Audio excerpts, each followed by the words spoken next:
guys do this weekend? We went to the Sugar Factory and went to a birthday party with the guy. I said the guy. The boy, he had like a gaming truck, and it was so much fun. So I'm definitely already like, okay, I have a plan for Drew's birthday. Yeah. You know, because they had so much fun. The Sugar Factory, on the other hand, very nice venue. You know, the drinks with the dry ice and all the fancy. So it was a really nice looking place, but the food was terrible. It felt like it was cooler outside than it was indoors, which was crazy because it was about 101 in Atlanta. So yeah, just Okay. We went to the lake on Sunday with our neighbors, our friends. That was fun. We went out on the boat for a lot of the day, and also they had like, I don't know, paddle boards or something, and the kid Noah was like trying to stand on it, so we had a good time. Yeah, everyone had a good time. It's a long day, we're exhausted, but yeah, a lot of fun. Yeah, it took me a whole week to recover from Father's Day weekend. It was crazy. So, again, I'm Courtney. And I'm Jay. And this is the Pretty Awkward Podcast. So we're back with episode 5. 4, 5, somewhere in there. I think it's 5. Yeah, 5. And we got a pretty hot topic we're going to talk about today. But before we get into that, make sure you're following us on the socials. So follow us at the Pretty Awkward Pod on Instagram. Our Facebook page is Ladies Only. Follow us there to continue on conversation and just, you know, connect with us. And then and then stream us. Listen to us on YouTube and Spotify and Apple Podcasts or wherever you get podcasts. Listen, rate, subscribe, review, all those good things. Don't be like my son. He says, I'm gonna just like your videos. Oh my God. It's like, you're not cool. You don't do challenges and stuff on YouTube. Okay, well, we have to get into that. Well, you started your new It's YouTube. not cool. It's not cool. Not yet. I mean, we're gonna get there. So yeah, this week we are talking about not a funny topic. We're talking about the Roe versus Wade being overturned. Which is crazy, you know. So it's been about 50 years that Roe versus Wade was enacted, and you know, 50 years later, here we are. Backwards. Going backwards. It's crazy, you know, like I'm not surprised, you know, I don't think anyone is surprised. I know that it was like leaked back in May or whatever, but I heard something from, I believe it was like Trevor Noah. He said, you know, when you're in a grocery store and you act up, right, and then your mom is like, I'm gonna beat you when you get home, like I'm gonna get you when you get home, and it's like that kid is never like, okay, well, thanks for letting me know. So when I get home, it's not gonna be bad. You know, it's gonna sting, you know? So that's how, I know, like, I feel like we heard it back then, but it's like, for it to actually be here and go through. Yeah, it's just crazy. Like, I don't know, like, yeah, it's been a lot of conversation about just like women's bodies and, oh, we're saving, you know, the human race by, you know, overturning Roe versus Wade. And the thing about it is, and I know this is something that's new to anyone, you know, but women are not going to stop getting abortions. That's the thing, you know. You're just making it harder for them to get abortions and making them risky, for them, because they're going to do it, you know, because it's their bodies and they have the right to make that decision, you know, on whether they would like to raise a child or not. And so it's pretty, it's just pretty mind-boggling, like, that we're here today, you know. Yeah, there's been a lot of conversation about it, like all over the news, all over social media. And I would say it's controversial, but to be honest, at least what I'm seeing, it's not that controversial. Everyone, I mean, besides maybe 1 or 2 people that I have, everything that I'm seeing is more on the, like, what the heck, this is wrong, or women's rights. Like, I haven't seen a lot of support for this to happen. Yeah, well, I listened to NPR's The Daily, or first, no, it's The Daily, and when one of the reporters, they went to a few different states, and so we know that like we have a few of those states that are, I believe they call them like trigger states. So as soon as Roe versus Wade was 12 or 14 overturned, it became like immediately like abortions were banned. And I know like Kentucky is one of them. And so the reporter went to a few states, and you know, you heard at first when you're listening to like protesters, you're hearing, you know, like this is crazy, like, you know, you can't, protect women's bodies, and you know, and those types of things, like pro-choice servers.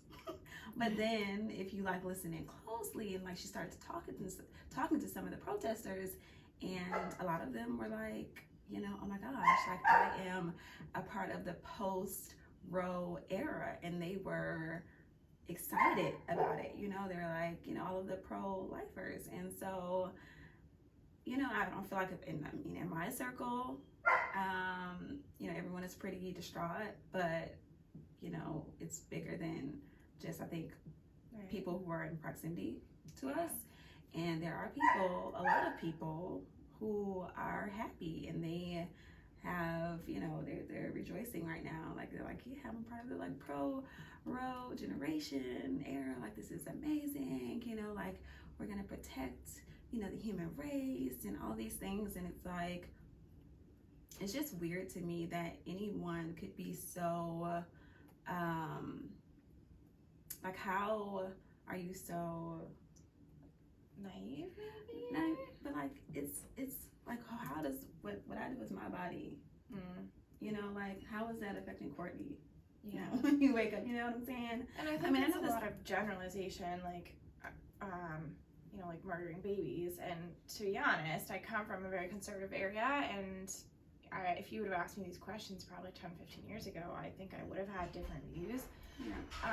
But I think those people aren't taking into consideration the more extreme, even sides of it, the medical side. And I think in reading, a lot of states, or most states, even all, have some provision for a physical medical emergency, but not for like if somebody's psychological or mental health is impacted by it. That's for a lot of states not included in there. And also rape and incest. Some states have that, but not all states have that. But then people also bring up good points, you know, about the formula shortage and about all the children. We should probably just pause this. Can you pause it here? I don't know. No, I don't think so. No, what's just wrong with this? All right. Yeah. He is not happy. He's in the back. Really wanted to join our guest episode here again, but he's not. So he's not happy about it. But yeah, not all states have, you know, those exceptions. And again, the bigger picture of the formula shortage, and people who just, I guess, just don't want to. I don't know. It's like, have babies. Like, force us to have babies, but then you're not going to give us the resources to actually raise these babies. You know what I'm saying? Like, it's so many, you know, poverty-stricken neighborhoods and families and women who really cannot afford to raise kids, you know. And then you have those situations. You can say like, oh, people are being responsible, use contraceptive, use birth control. Well, that's a whole nother topic about the way that birth control, like the options that we have and the effects that it has on people. And so not everyone has that option to take birth control and still be in a healthy condition. So that's not really something that you can push on people. And then again, we have to account for the fact that people are sexually, young girls are sexually assaulted and, you know, raped and things like that. And it's pretty sad for America to say like, I'm gonna force you to have babies, but I'm not gonna make sure that you are protected, you know, as far as like healthcare. Like, hey, you want to force us to have babies? I know like Germany maybe was one of the countries where, you know, like giving birth is, you know, it's free, you know, like it's their government pays for women to have birth, you know. And it's like, okay, so if you're gonna force us to have kids, don't send me a bill for a couple $1,000s, you know, to have a couple of tens of thousands of yeah, dollars. exactly, to have a baby. And then, you know, once my baby is here, like if I need support, don't make it so hard for me to support myself and my kid, and give me some decent health care, because when you have a baby, you need to care for that baby, and that baby needs, you know, health care. And so it's like a lot of things that, you know, in America we're like missing the mark on, but we are focused on this one thing, and it's like, oh my gosh, like, can we fix the healthcare system first before you force us to have babies? You know, like, it's just the irony of it all for me, you know. So yeah. And back to your point too about people making decisions about other people's bodies, or not thinking about whatever. I mean, that's, I still think about, like, again, many states do not have the exception for rape, and to be, you know, clear on here, they don't. And even the ones that do, some of them require a police report for it. I'm picturing like a young girl, 13, 14, 15, 16 years old, has just been traumatized, had her childhood taken from her, is now pregnant, and maybe threatened with her life if she says anything. She can't file a police report, or she's afraid to do so. Now she has to raise a child. So those situations, especially for me, are like, what are we doing? And that's definitely an extreme case, but I don't care. Like, I don't think that anyone is in the position to like judge anyone. You know what I'm saying? If you are, you know, in a relationship and you slip up and have unprotected sex, and you get pregnant, and you know you don't want to raise a kid, like, that should be your choice, like, regardless. Like, I don't even think of course the extreme cases are super valid, and it's like way sad, like just sadder than the typical, oh, I just slipped up. But at the same time, like, if you don't want to, this is a lifelong commitment that you're making, forcing women to have, you know. It's not on the dad, you know. Like, that's another thing, like, hey, if we're gonna force women to have kids, can we also enact a law to force a father to be a father, you know, like, what, you know, like, or to have a vasectomy until they're financially stable. Exactly. Or oh my gosh, yes, like, we need a reversal, like a quick, you know, like some, you know, like a little quick like tuck, or I don't know what it is. Something where you tie it up, and it only comes untied once they're officially ready. Right. Oh, men aren't ready for that though. Like, all of these lawmakers, y'all aren't ready for that conversation. Yeah, and I think it goes back to kind of like last week where you said, like, let people do with their own. That's the fundamental of this whole thing, is that we have other people making decisions for our bodies, and it's not as simple as saying we're saving the babies. Right. And again, like, I'm not, how should I say this? Again, if you'd asked me a long time ago, I would have been like, no, nobody should have one because that's a poor baby. And my personal beliefs are mine, but that doesn't mean that I get to choose what anyone else does with theirs. And again, the more you learn and become educated, you learn about the other situations, or you learn about the other, you know, just, again, life, expenses, and like, not everybody's life is like yours. And so we shouldn't get to decide what anybody else does with their life. And you have women who have had babies and are dealing with like psychological issues, mental health issues, and poor babies, right? Just imagine the population of women who don't want to have babies, and you force them to have babies. Like, poor babies, you know what I'm saying? Like, who, like, that's scary. That is so scary, to have a population of women, of babies being born and unwanted, you know? Like, I think a lot of things need to happen to protect women now that this has happened. Like, we have to do something. Like, we have to. And I know that there are a lot of foundations that you can, like, you know, donate to. You can volunteer your time, because we know that there are states that are still where abortion is protected, or abortion rights are protected. And so I know that, you know, like, that's the plan for some women. Like, hey, we're gonna have to travel to this place, that place, but that's also money, you know, not just to get the procedure, but then also travel expenses. If you have kids that you're leaving at home, like all those things. So those foundations are supporting those women who want to make that choice. So we will link maybe in the description, like some of those foundations, so that you can be a part of that support if you choose to. I saw there are a couple large employers too that are also saying that they'll cover those travel expenses. I think it's like Home Depot was one, right? I believe. I'm not sure. I believe Amazon. I believe Home Depot as well. Yeah, I heard the Home Depot says they'll support. Okay, Google before you. We'll fact check that. But there are some companies, bottom line, that are stepping up and saying we support women and women's choice, and that they're financially assisting with those kind of decisions as well and the costs. But also make sure you're registered to vote. Make sure you go ahead and vote when it is time. Let your voice be heard. Now that the laws are sitting with the individual states, it's more important than ever to make sure that we get the right people in office that are really making these decisions for us and our bodies. Like, it's important that we do our research and that we vote.